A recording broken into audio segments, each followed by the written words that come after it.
Hi, my name is Serena. Welcome to my bathroom. I'm currently sitting on a clean toilet. I have a clean sink as well as pads, tampons, a hot water bottle, and Tylenol and Midol.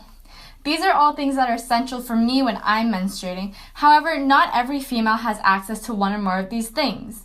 In developing countries, females don't have access to a multitude of resources, from physical items to an education on menstruation. Not only are they deprived from these resources, there's a lot of social stigma around menstruation. This causes females to be embarrassed and shamed when they are menstruating, and the topic just becomes more and more taboo, and they often branch into misconceptions. Even here in Seattle, Washington, I find myself hiding my tampons in my sleeve when I go to the bathroom. And we live in a developed country where we do have education on menstruation. Before we jump into the global aspect of my project, let's talk a little bit about menstruation itself. In your ovaries, you have eggs. Your egg matures in the ovary, and while the egg is maturing, the endometrium, or the uterine lining, builds up. Once a month, a mature egg will release itself from the ovaries, travel down the fallopian tubes. If the egg is fertilized, it will implant itself into the endometrium and develop into a fetus.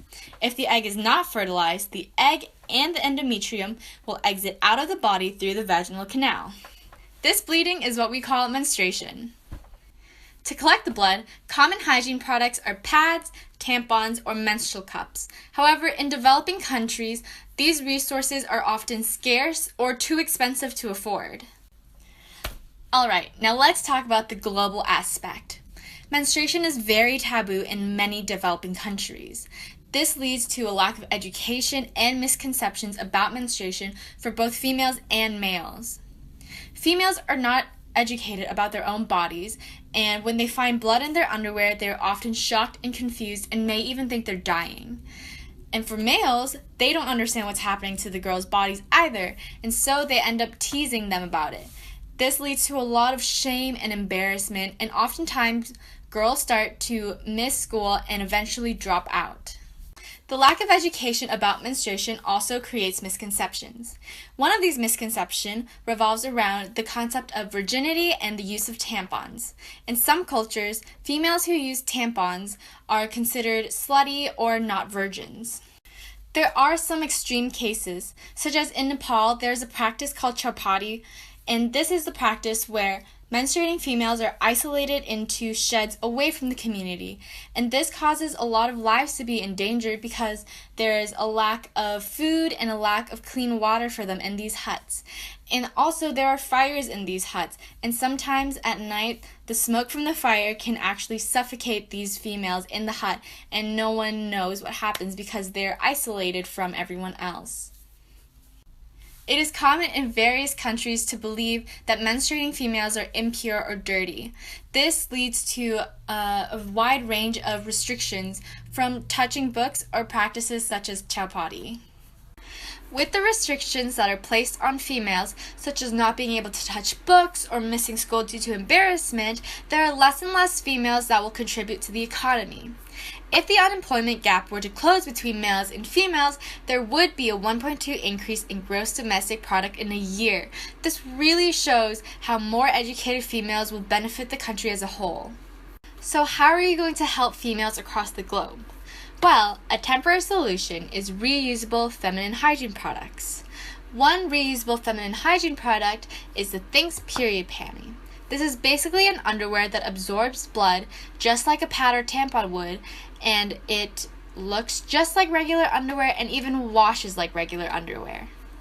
Another reusable feminine hygiene product is a menstrual cup. This is a silicone cup that sits inside of the vagina and collects the blood. It can be worn for up to 12 hours, which has many great benefits. Since the cup collects blood instead of absorbing like a tampon would, it also eliminates the risk for toxic shock syndrome. The 12-hour limit is also beneficial because females can put it in at the beginning of the day and take it out at the end.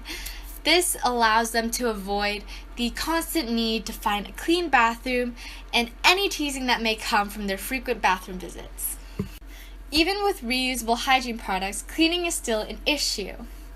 There may not always be a clean facility to wash their underwear or pads, and even if they are cleaned, they are too embarrassed to dry them out in the open and in the sun, and so they end up hiding their damp pads and reusing them while they're still damp. And this damp pad often causes bacteria growth, which, when they are reused again, causes illness or infection. To allow for proper cleaning of reusable pads, Flow was invented. Flow consists of a pouch that girls can put their reusable pads into and hide them underneath their clothes to avoid any teasing or embarrassment. It also allows for proper cleaning and drying of reusable pads. In this device, you can clean the pads with water and detergent, and then they can be hung up and dried with a cloth cover to be discreet. However, I believe that these solutions are temporary. One of the greatest sources of the problem is a lack of education. There have been programs that have provided education and workshops which have shown to improve the knowledge on various topics, such as the legal age of marriage, domestic abuse within a marriage, and just general menstrual hygiene. In our short time together, we talked about the social and cultural obstacles, as well as the lack of sanitary bathrooms and proper hygiene products. We also talked about how all of this affects females and their health, as well as the future of them and their countries. Now I leave this issue to you. How can you work to eliminate the stigma around menstruation in your community? How can you reach out and help females in countries from the other side of the globe? Though this may seem like a large issue, change starts with you. You can make a difference, whether or not you're a human that bleeds.